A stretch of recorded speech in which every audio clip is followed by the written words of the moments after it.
அஸ்ஸலாமு அலைக்கும் வரஹ்மத்துல்லாஹ். கண்ணியத்திற்குரிய பெரியவர்களே, ஒரு 5 நிமிஷம். அல்ஹம்துலில்லாஹ் 28வது தராவீஹ் அல்ஹம்துலில்லாஹ் நாம் தொழுது அமர்ந்திருக்கிறோம். அல்லாஹ் சுப்ஹானஹு வ தஆலா எல்லா நபிமார்களுக்கும் ஒரு மோஜிசா, ஒரு அற்புதத்தை அல்லாஹ் கொடுத்து அனுப்பினான். மக்கள் அவர்கள் நபி என்று ஏற்றுக்கொள்வதற்காக அல்லாஹ்விடமிருந்து வழங்கப்பட்டிருக்கிற அந்த அற்புதத்தை நிகழ்த்தி காட்டுவார்கள். அதுக்கு மோஜிசா என்று சொல்வார்கள். அந்த மோஜிசா சராசரி மனிதர்கள், சாமானியர்களால் நிகழ்த்த முடியாது. நபிமார்களால் மட்டும்தான் நிகழ்த்த முடியும். அல்லாஹ்விடமிருந்து வழங்கப்பட்டிருக்கிற ஒரு அற்புதம் அது. அதை நிகழ்த்தி காண்பித்து நான் அல்லாஹ் நபி, என்னை ஈமான் கொள்ளுங்கள், அல்லாஹ் ஒருவன் தான் வணக்கத்திற்குரியவன், அவன் தான் ரப்பு, நான் அல்லாஹ்வுடைய நபி தூதர் என்று மக்களுக்கு தாவத் கொடுப்பார்கள். மக்கள் ஈமான் கொள்வார்கள் என்பது தொடர்ந்து திருமறை குர்ஆன் சொல்லி காட்டுகிறது. சிலர் மறுப்பார்கள், அல்லாஹ்வின் தண்டனைக்கு ஆளாவார்கள். ஆனால் அந்த மோஜிசா அற்புதம் என்பது இருக்கிறது, அந்த நபிமார்களுடைய காலத்தோடு முடிந்துவிடும். மூசா அலைஹிஸ்ஸலாம் கொடுக்கப்பட்ட மோஜிசா மூசா அலைஹிஸ்ஸலாம் மரணத்தோடு முடிந்து விட்டது. ஈசா அலைஹிஸ்ஸலாத்துடைய அற்புதம் கொடுக்கப்பட்டது, வானத்திற்கு உயர்த்தப்பட்டதற்கு பிறகு அது முடிந்து விட்டது. எல்லா நபிமார்களுடைய மோஜிசாக்கள் இருக்கிறது, அந்த நபிமார்களுடைய காலத்திற்கு பிறகு அது அப்படியே முடிந்துவிடும். ஆனால் நபிகள் பெருமானார் ரசூலுல்லாஹி ஸல்லல்லாஹு அலைஹி வஸல்லம் கொடுக்கப்பட்டிருக்கிற அற்புதம் இருக்கிறது, அந்த மூஜிசாத்துகள். அதில் முக்கியமான ஒரு மூஜிசா, 2 மூஜிசாக்கள் இன்று மட்டுமல்ல கியாமத் வரைக்கும் இருந்து கொண்டே இருக்கிறது. அருமை பெருமாள் வழங்கப்பட்ட மோஜிசா இருக்கிறது, நபிகள் பெருமாள் காலத்தோடு முடிந்து போகவில்லை, இன்றும் இருக்கிறது, நாளையும் இருக்கும், கியாமத் வரைக்கும் இருந்து கொண்டிருக்கும். அதில் ஒன்றுதான் திருமறை குர்ஆன். இந்த குர்ஆன் ஒரு மோஜிசா, அற்புதம். இந்த குர்ஆன் கியாமத் வரைக்கும் இருக்கும். உலகம் அழிக்கப்படுகின்ற தருணத்தில் திருமறை குர்ஆன் உயர்த்தப்பட்டு விடும், உலகம் அழிந்துவிடும். அது வரைக்கும் மோஜிசா இருந்து கொண்டே இருக்கும். அல்லாஹ் ஒரு சவால் விட்டார் அரபகத்து மக்களுக்கு, இன் குன்தும் ஃபீ ரைபின் மிம்மா நஸ்ஸல்னா அலா அப்தினா, நாம் நம்முடைய அடியார் முஹம்மது ஸல்லல்லாஹு அலைஹி வஸல்லம் அவர்கள் மீது இறக்கி அருளிய அந்த திருமறை குர்ஆன் விஷயத்தில் நீங்கள் சந்தேகத்தில் இருந்தால் ஃபௌது பி சூரத்தின் மிஸ்லி, இது போன்ற ஒரு சிறிய அத்தியாயத்தை கொண்டு வாருங்கள் பார்க்கலாம். அல்லாஹ் சவால் விட்டார். நம்முடைய அடியார் இறக்கி அருளி இருக்கின்ற திருமறை குர்ஆன் விஷயத்தில் நீங்கள் சந்தேகத்தில் இருந்தால் இது போன்ற ஒரு அத்தியாயத்தை, மொத்தம் 114 அத்தியாயங்கள் திருமறையிலே பதிவு செய்யப்பட்டிருக்கின்றது. ஏதாவது அத்தியாயம், கல்கோசராக இருக்கட்டும், வல் அஸ்ராக இருக்கட்டும், குல்ஹுவா அஹதாக இருக்கட்டும், சிறிய அத்தியாயமாக இருக்கட்டும், ஒரு அத்தியாயத்தை ஃபௌத்துமி சூரத்துமி மிஸ்லி, இது போன்ற அத்தியாயமாக கொண்டு வர வேண்டும். இலக்கிய நைமிக்க ஆழமான கருத்துக்கள் கொண்ட ஒரு அத்தியாயம் கொண்டு வாருங்கள். வதுஉ சுஹதாக்கும் மின் தூனில்லாஹ், அதற்காக நீங்கள் அல்லாஹ்வை தவிர்த்து எல்லா விதமான கூட்டாளிகளையும் துணைக்கு அழைத்துக் கொள்ளுங்கள். அந்த ஒரு அத்தியாயத்தை கொண்டு வருவதற்காக அல்லாஹ்வை தவிர்த்து இந்த உலகத்தில் இருக்கின்ற அத்துணை கூட்டாளிகளை, அறிஞ பெருமக்களை, அரபி இலக்கியத்தில் மிகப்பெரிய அரபி நயமிக்க பண்டிதர்களை யாரை வேண்டாலும் அழைத்துக் கொள்ளுங்கள். யாரை நீங்கள் கடவுளாக இறைவனாக வணங்கி வழிபட்டுக் கொண்டிருக்கிறோ அவர்களையும் அழைத்துக் கொள்ளுங்கள். எல்லாத்தையும் கூட்டுக்குங்க. எதுக்கு? துணைக்கு சப்போர்ட்டுக்கு வச்சுக்குங்க. வச்சுக்கிட்டு ஒரு அத்தியாயத்தை கொண்டு வாங்க. இல்லம் தஃபாலு, நீங்க கொண்டு வரலன்னு சொன்னா பலன் தஃபாலு, கியாமத் வரைக்கும் கொண்டு வரவே முடியாது. அல்ல அரபி மக்களுக்கு சவால் கொடுக்குறான். தமிழகத்து மக்களுக்கு, இந்திய நாட்டு மக்களுக்கு, வேறு மொழி பேசுகின்ற மக்களுக்கு அல்ல, அரபி மொழி பேசுகின்ற மக்களுக்கு எல்லாம் சவால் கொடுக்குறான். கொண்டு வர முடியல, கியாமத் வரை கொண்டு வரவே முடியாது. அதனால பேசாம நீங்க திருமறை குர்ஆனை ஏற்றுக்கிறீங்க, அல்லாஹ்வுடைய வேதம் ஈமான் கொள்ளுங்க, நபியை நம்பி ஈமான் கொள்ளுங்க. ஃபத்தகுன் நாரல்லதி, அல்லாஹ்வில் தயார்படுத்தி வைத்திருக்கின்ற நரக நெருப்புக்கு பயந்து கொள்ளுங்க. இது அல்லாஹ் எச்சரிக்கை விடுகிறான். இல்லை என்று சொன்னால் நரகத்துக்கு போகிறீங்க. பேசாம நீங்க அல்லாஹ்வுடைய வேதம் தான் இது என்ப இந்த திருமறை குர்ஆனை, அல்லாஹ்வுடைய மோஜிசாவை நீங்கள் என்ன செய்யுங்க, நபிக்கு அருளப்பட்டிருக்கிற மோஜிசாவை, அல்லாஹ்வுடைய வேதத்தை வேதமாக ஏற்றுக்கொள்ளுங்கள். அல்லாஹ் அனுப்பி வைக்கப்பட்ட நபியை, முகமதை நபியாக ஏற்றுக்கொள்ளுங்கள்.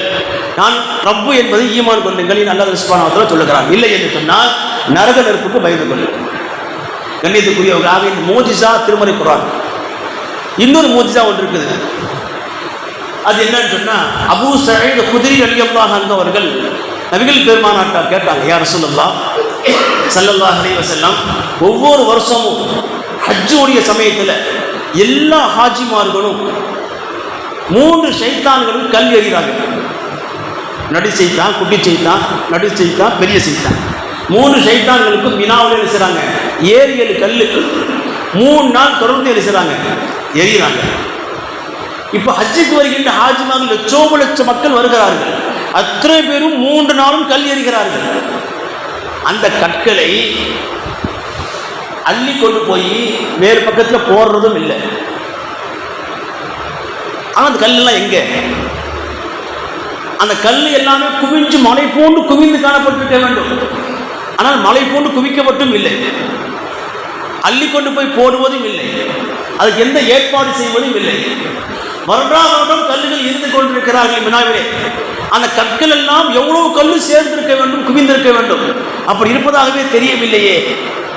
என் நபிகள் பெருமானிடத்தில் அபூ சயீத் குத்ரி ரலியல்லாஹு அன்ஹு கேட்ட பொழுது அருமை நாயகம் ஸல்லல்லாஹு அலைஹி வஸல்லம் சொன்னார்கள், அந்த கற்களை எல்லாம் அல்லாஹ் சுப்ஹானஹு வ தஆலா மலக்குகளை நியமித்திருக்கிறார்.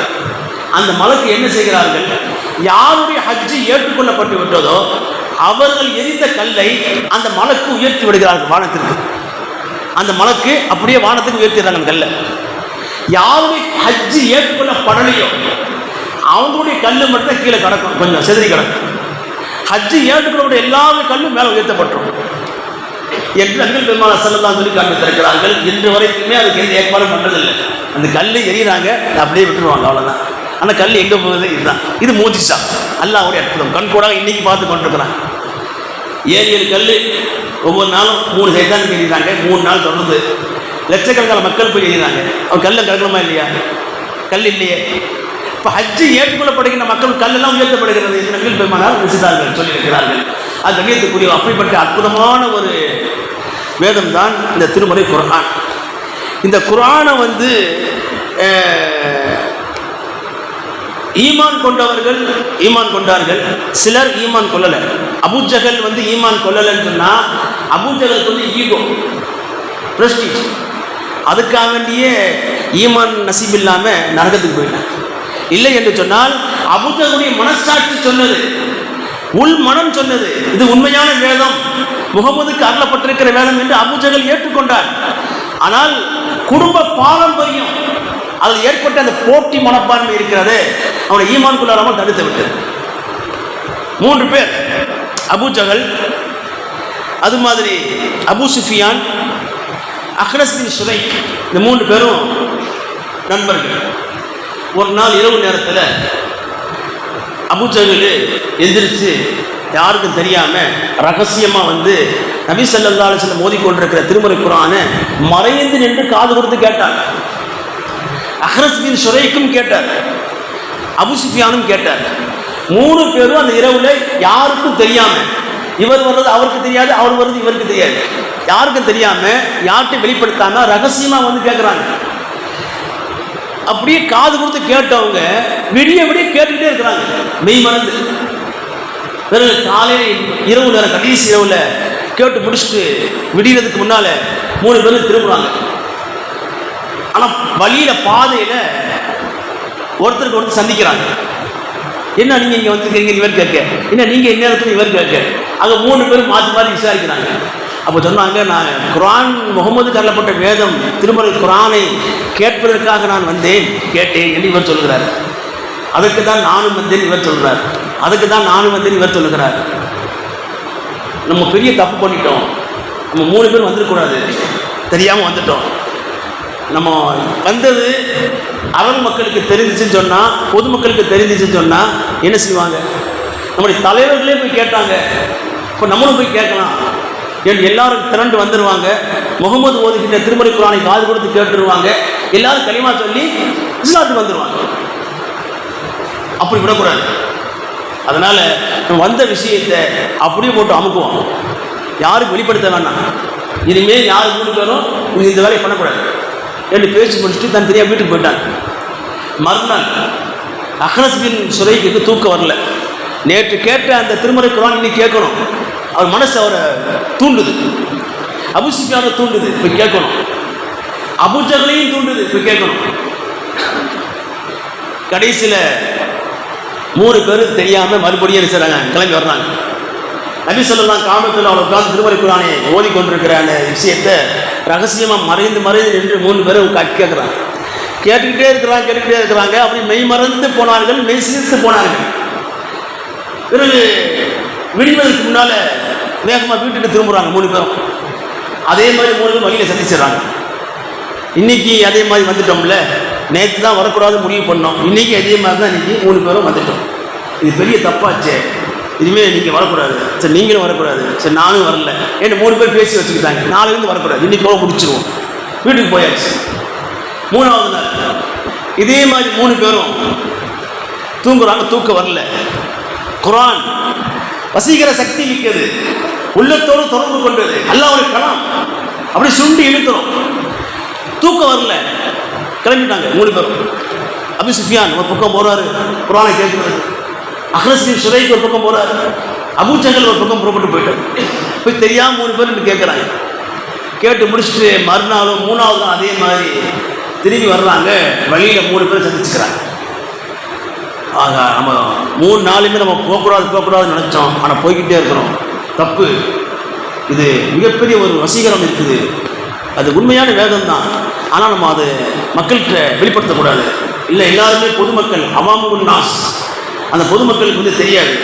அவங்க பாட்டுக்கு போய் முகமதுடைய கலாமை கேட்டு வேதத்தை கேட்டு இஸ்லாத்துக்கு போயிடுவாங்க. அதனால நம்ம இப்போ ஒரு உறுதிமொழி எடுத்துக்கணும். அப்படி 3 பேருமா சேர்ந்து ஒரு உறுதிமொழி எடுக்கிறாங்க.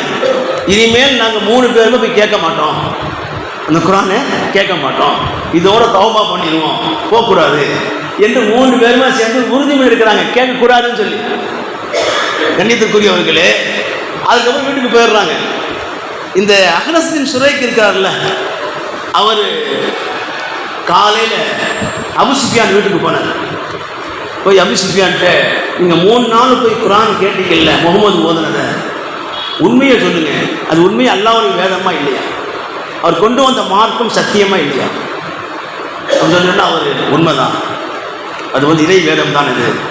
இது மனிதனால் புனையப்பட்ட, மனிதனால் இயற்றப்பட்ட தொகுக்கப்பட்ட வேதம் அல்ல, அது இறை வேதம். அது மைய அருளப்பட்டது உண்மை, அல்லாஹ்வுடைய தூதர் தான் இவர் என்று அவர் அபூ சுஃபியான் சொல்றார். நீங்கள் என்ன சொல்கிறீங்கன்னு திரும்பியோட அஹ்னஸ் பின் ஷுரைக் கேட்குறாரு. அஹ்னஸ் பின் ஷுரைக் சொல்கிறாரு, என் மனசு அதை தான் சொல்லுது, இது அல்லாஹ்வுடைய வேதம். இது அப்பழுக்கற்ற தூய எந்த விதமான சந்தேகத்துக்கு இடமில்லாத இறை வேதம், வஹி அறிவிக்கப்பட்டிருக்கிறது. இலக்கிய நயமிக்க ஆழமான கருத்துக்கள் பொதிந்த ஒரு அற்புதமான வேதம் இது என்று இவரும் சொல்கிறார். அப்போ நம்ம ஈமான் கொண்டுணுமா இல்லையா அப்படின்னு சொல்கிறாங்க. இப்போ நல்ல வேதம் தான் இது, அதை ஏற்று தான் ஆகணும். 2 பேரும் மனதால் நம்பி இருக்கிறாங்க, ஏற்றிருக்கிறாங்க. இப்போ அபூ ஜஹல்கிட்ட போகிறார் அஹ்னஸ் பின் ஷுரைக். அபூ ஜஹல் வீட்டில் போய் கேட்குறாரு, அபூ ஜஹலே நீங்கள் சொல்லுங்கள், உங்கள் மனசாட்சி தொட்டு சொல்லுங்கள், 3 நாள் போய் கேட்டீங்கல்ல அந்த முகமது ஓதிக்கொண்டுள்ள திருமறை குர்ஆனை, அது உண்மையான வேதமா இல்லையா சொல்லுங்கள், அது அல்லாஹ்வுடைய வேதம் தானா? அபூ ஜஹல் சொன்னார், அதுலெல்லாம் ஒன்றும் பிரச்சனை இல்லை, அது இறை வேதம் தான், உண்மையான வேதம் தான். முகமதெல்லாம் அதை தொகுக்கலை, அவர் இயற்றலை, அது வஹி அறிவிக்கப்பட்ட வேதம் தான் அது. ஆனாலும் கூட நான் ஏற்றுக்க மாட்டேன். ஏன் ஏற்றுக்க மாட்டேன்னா, எங்கள் வம்சத்துக்கும் அப்துல் முனாஃபுடைய வம்சத்துக்கும் காலங்காலமாக ஒரு போட்டி இருக்குது. எங்கள் பாரம்பரியம், எங்களுடைய ஹான்தான், எங்கள் வம்சத்தினருக்கும் அப்துல் முனாஃபுடைய வம்சத்தினருக்கும் தொடர்ந்து ஒரு போட்டி. அவங்க ஒரு விதத்தில் முன்னேறினா நாங்கள் ஒரு விதத்தில் முன்னேறி போவோம். அவங்க ஈகை மனப்பான்மையில் அள்ளி கொடுத்தா நாங்களும் அள்ளி கொடுப்போம் மக்களுக்கு. அவங்க பதவியில் தலைமைத்துவத்தில் அவங்க முன்னேறி போனாங்கன்னா நாங்களும் போட்டி போட்டு முன்னேறி போவோம். எந்த வகையிலையுமே அவங்களை விட்டு கொடுக்க மாட்டோம், நாங்கள் குறைந்தவர்கள் அல்ல. அப்படி இருக்கிற பொழுது அப்துல் முனாஃபி வம்சத்துக்கும் எங்களுக்கும் தொடர்ந்து போட்டி நிலவி கொண்டிருக்கிற தருணத்தில் திடீர்னு சொல்கிறாங்க, அப்துல் முனாஃபி கூட்டம், எங்களில் ஒரு நபி வந்திருக்கிறாரு, எங்களில் ஒரு நபி அனுப்பப்பட்டிருக்கிறார், அவர் குர்ஆன் என்ற வேதம் இறக்கப்பட்டிருக்கிறது, இவை எங்களுடைய வம்சம் மிக சிறந்த பாரம்பரியம் இது என்று அப்துல் முனாஃபி வம்சத்தில் சொல்கிறாங்க. அப்படி இருக்கும் பொழுது நான் எப்படி அதை ஏற்றுக்க முடியும்? இந்த மாதிரி பிரஸ்டீஜ் ப்ராப்ளம், இந்த மாதிரி ஒரு ஈகோ, இதனாலேயே இந்த குடும்ப பெருமை, குலப்பெருமை, வம்சப்பெருமை அபூ ஜஹலை நரகத்துக்கு கொண்டு போய் சேர்த்துருச்சு. கடைசியில் என்னாச்சு, அதனால் ஈமான் கொள்ள மாட்டேன்னு சொல்லி போட்டி மனப்பான்மைக்கு வந்தான், பொறாமைக்கு ஆளானான், அதில் குரோதத்தை வளர்த்தான், அதனாலேயே மிகப்பெரிய எதிரியாக மாறினான். பத்ர் போர்க்களத்தில் தலை அறுக்கப்பட்டு அல்லாஹ் தஆலா அவனை கொண்டான். கண்டித்துக்குரிய அப்படிப்பட்ட வேதம், அற்புதமான வேதம் திருமறை குர்ஆன். அந்த வேதம் அருளப்பட்ட மாதம் தான் ரமலானுடைய மாதம். அதுதான் லைலத்துல் கத்ர் என்கின்ற புனிதகரமான ஒரு இரவு. நேற்று நம்ம முடிஞ்சு போச்சுன்னு முடிவு எடுத்துடக்கூடாது. நாளைக்கு லைலத்துல் கத்ரா இருக்கலாம், பிற 29 இல்லையா, ரமலான் 29, நாளைக்கு லைலத்துல் கத்ராக செய்யலாம், இருக்கலாம். ஒற்றைப்படையாக இரவுகள் தானே, அதனால் நாளைக்கு வாய்ப்பு இருக்குது. இன்ஷா அல்லாஹ் நம்ம இருக்கிற ஒரு நாட்கள் இருக்குது, அந்த நாட்களை பிரயோஜனமான முறைகளில் பயன்படுத்தி நல்ல அமல்களை செய்து அல்லாஹ்வுடைய அன்பையும் நெருக்கத்தையும் பெறுவதற்கு முயற்சிப்போமாக. வல்ல அல்லாஹ் தௌஃபீக் செய்வானாக என்று துஆ செய்து முடித்துக் கொள்கிறேன். அஸ்ஸலாமு அலைக்கும் வரஹ்மத்துல்லாஹி வபரகாத்துஹு.